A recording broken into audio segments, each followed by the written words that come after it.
That split second when you lose your temper could be the moment that destroys everything you've built.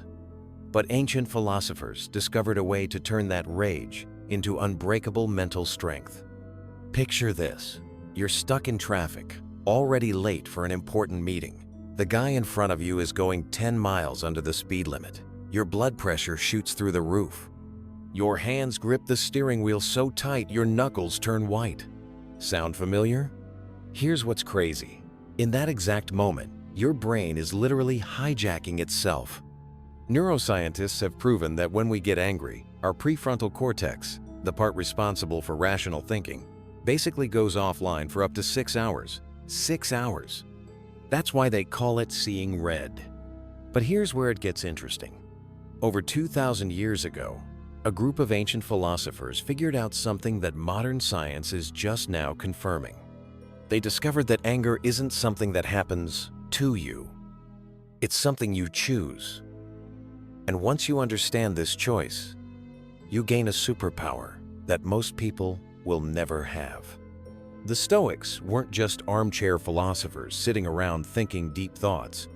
These guys were emperors, slaves, soldiers, and politicians dealing with life or death situations every single day. Marcus Aurelius was literally running the Roman Empire while writing his philosophical notes. Epictetus was born a slave and still became one of the most influential thinkers in history. And they all had one thing in common. They had mastered their anger in ways that seem almost superhuman. Research from Harvard Medical School shows that people who can't control their anger are 19% more likely to develop heart disease. They have higher rates of stroke, compromised immune systems, and shortened lifespans. But the people who learn to manage their anger, they live longer, have better relationships, make more money, and report higher levels of life satisfaction. So what did these ancient masters know that we're missing? What were their secrets for turning volcanic rage into unshakable calm? Today, I'm going to break down the 8 most powerful Stoic strategies for controlling your anger. And I'm warning you right now, this isn't some feel-good self-help nonsense. This is battle-tested wisdom that has been proven to work for over 2 millennia. But before we dive in, you need to understand something crucial about how anger really works. Most people think anger just happens. Someone cuts you off in traffic. Boom, you're angry. Your boss criticizes your work. Boom, you're furious. Your partner doesn't do the dishes. Boom, you're seeing red. But here's what the Stoics figured out that modern psychology is finally catching up to. There's actually a gap between what happens to you and how you feel about it. A tiny window of opportunity that most people miss completely. Epictetus called this the space between stimulus and response. And in that space lies your freedom. Strategy number 1, master the dichotomy of control. This is the foundation of everything else. The Stoics divided the entire universe into exactly 2 categories: things you can control and things you can't. You can't control what other people do. You can't control traffic. You can't control the weather. You can't control whether you get that promotion or whether your team wins the game. But here's what you can control: your thoughts, your actions, and your responses. A behavioral psychologist from Yale University spent 15 years studying anger patterns and found that 89% of the things that make people angry fall into the can't control category. Think about that. We're literally spending our mental energy raging about things that are completely outside our influence. Marcus Aurelius wrote, "You have power over your mind, not outside events. Realize this, and you will find strength." He was dealing with plagues, wars, and political betrayals that would make your worst day look like a walk in the park. Yet he stayed calm because he focused only on what was actually within his control. Here's how to apply this right now. The next time you feel anger rising, stop and ask yourself one simple question: is this something I can actually change? If the answer is yes, channel that energy into action. If the answer is no, let it go immediately. Don't waste another second of mental energy on it. Strategy number 2, use the power of the pause. Seneca, who was advisor to emperors and one of the richest men in Rome, said, "The greatest remedy for anger is delay." Modern neuroscience backs this up completely. When you get angry, your amygdala floods your system with stress hormones. Your heart rate spikes, your breathing becomes shallow, and your ability to think rationally plummets. But here's the key. This chemical reaction only lasts about 90 seconds if you don't feed it with more angry thoughts. 90 seconds. That's it. But most people don't pause. They react immediately, making decisions in the worst possible mental state. They send the angry email. They say the thing they can't take back.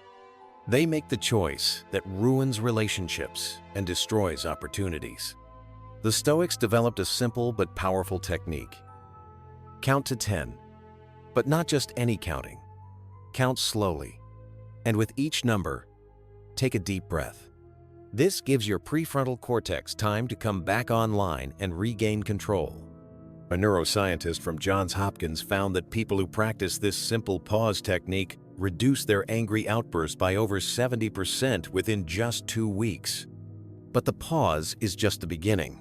What you do during that pause is what separates masters from amateurs. Strategy number 3, reframe your perspective. This is where the Stoics get really clever. Instead of trying to suppress anger, they learned to change the story they told themselves about what was happening. Epictetus taught, "It's not what happens to you, but how you react to it that matters." Let me give you a real example. You're in a restaurant, and the waiter completely messes up your order.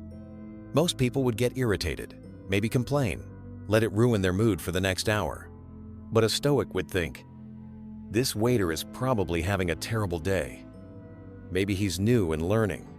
Maybe he's dealing with personal problems I know nothing about. This gives me a chance to practice patience and compassion." Same situation, completely different emotional response. A research team from Stanford University studied this reframing technique and found something remarkable. People who practiced changing their internal narrative about frustrating events showed a 43% decrease in cortisol levels, CHE, that's your body's main stress hormone, CHE, and reported feeling significantly happier throughout their day. Here's the technique. When something makes you angry, immediately ask yourself, what's another way I could look at this situation? Force yourself to come up with at least 3 different interpretations. You'll be amazed how this simple shift can completely dissolve your anger. Strategy number 4, embrace the obstacle as the path. This might be the most counterintuitive strategy, but it's also the most powerful. The Stoics didn't just learn to tolerate difficult people and situations, please. They learned to be grateful for them. Marcus Aurelius wrote, "The impediment to action advances action. What stands in the way becomes the way." Think about it this way. Every person who makes you angry is actually giving you a gift. They're providing you with a free training session for developing patience, wisdom, and emotional strength. Without them, how would you ever build these crucial life skills? A cognitive behavioral therapist with over 20 years of experience puts it this way: your difficult coworkers, your demanding family members, your challenging neighbors, they're all your personal trainers for emotional fitness. The more you practice staying calm around them, the stronger you become. This completely flips the script on anger. Instead of seeing difficult people as problems, you start seeing them as opportunities. Instead of avoiding challenging situations, you start seeking them out because you know they're making you mentally tougher. But this strategy requires something that most people are terrified to do. Strategy number 5, accept human nature. Here's a hard truth that the Stoics understood. People are going to disappoint you.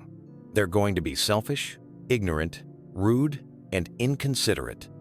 And getting angry about it is like getting angry at water for being wet.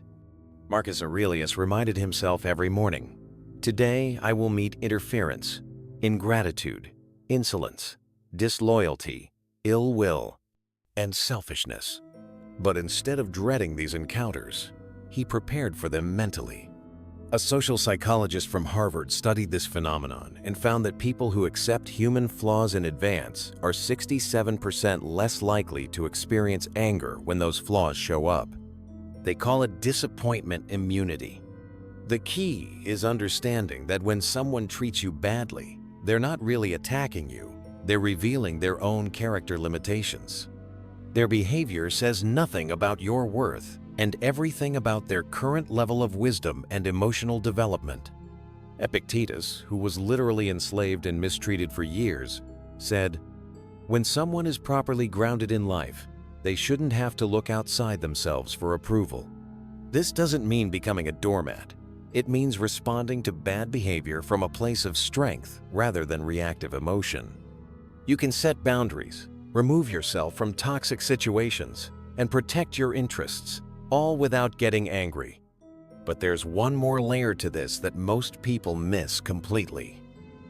According to a landmark study published by researchers at the University of California, Berkeley, people who practice Stoic principles show measurable changes in their brain structure within just 8 weeks. The areas associated with emotional regulation become more developed, while the regions linked to reactive anger actually shrink. Dr. Ray. Sarah Johnson, a neuroscientist with over 15 years of experience studying emotional control, explains, "What the ancient Stoics discovered through philosophy, we're now proving through brain scans.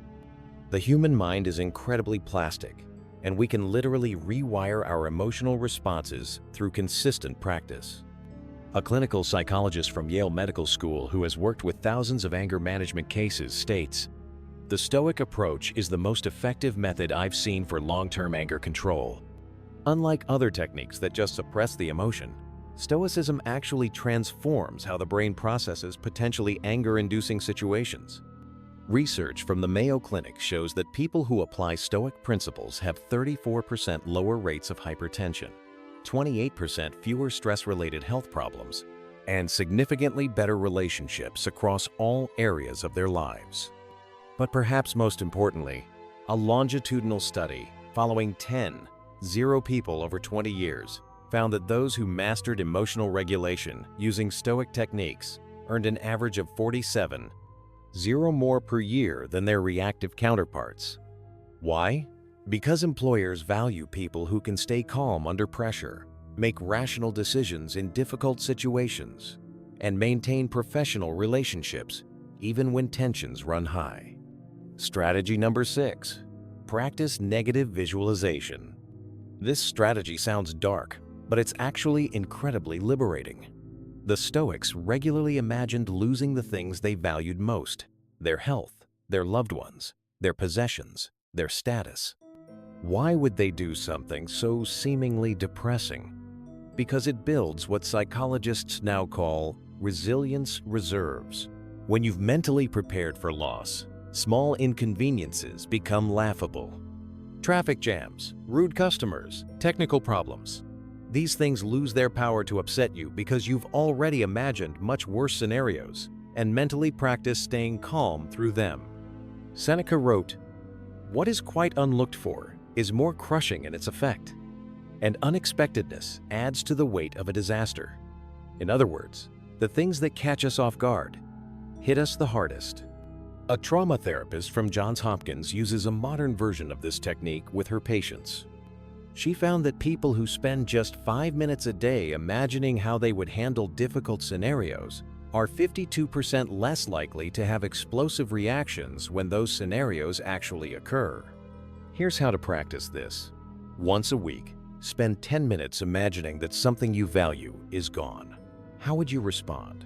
What would you do? How would you find meaning and peace in that situation? This mental rehearsal builds unshakable emotional stability. Strategy number 7. Live in the present moment. Most anger comes from one of two places: ruminating about the past or worrying about the future. Someone disrespected you yesterday, so you're still fuming today. You're worried about a difficult conversation tomorrow, so you're already getting defensive. But the Stoics discovered something profound. You can only be angry about things that aren't happening right now. Marcus Aurelius wrote, "Confine yourself to the present, not because the past and future don't matter, but because this moment is the only place where you have any actual power.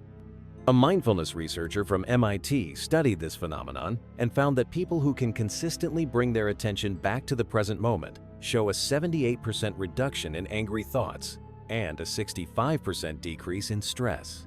Hormones. The technique is simple but requires practice.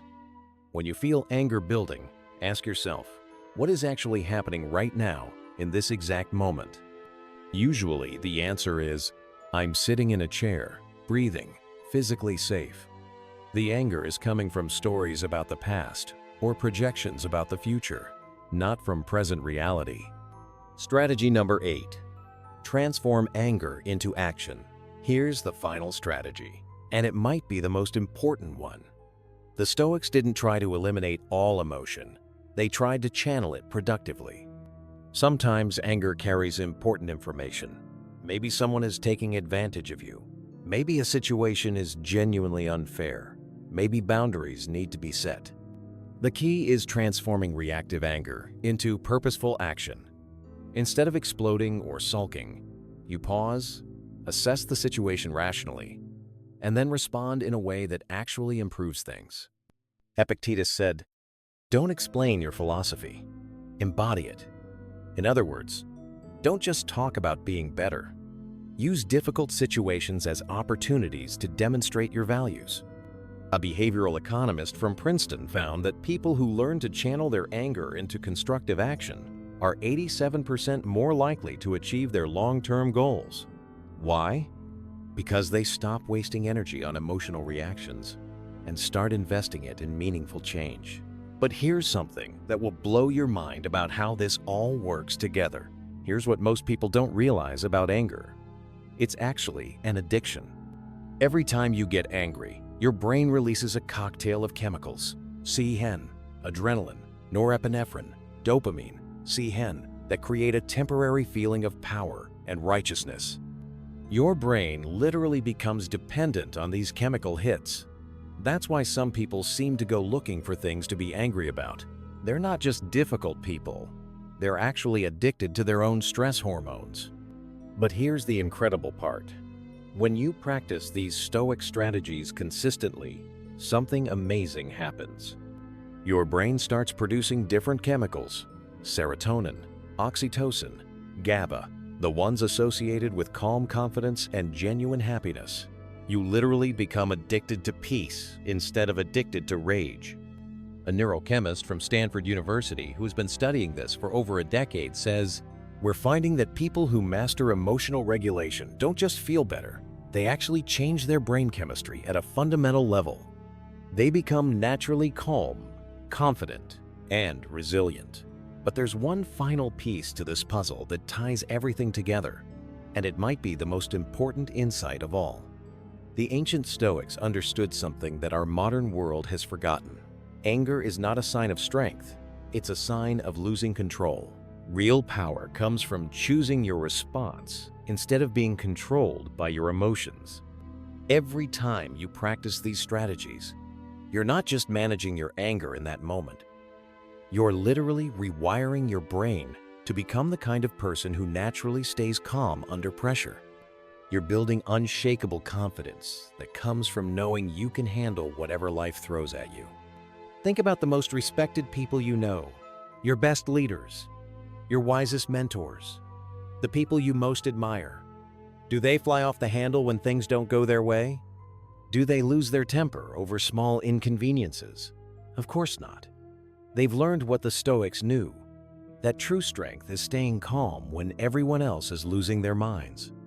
Marcus Aurelius ruled one of the most powerful empires in human history, yet he wrote, "How much trouble he avoids who does not look to see what his neighbor says or does, but only to what he does himself." The choice is yours. You can keep letting your emotions control you, reacting to every frustration like a leaf blown by the wind. Or you can start practicing these ancient strategies and develop the kind of unshakable inner strength that makes you truly free. Your anger has been controlling you long enough. Isn't it time you took control back? The question isn't whether you'll face difficult people and frustrating situations. You will. The question is, When those moments come, who will you choose to be?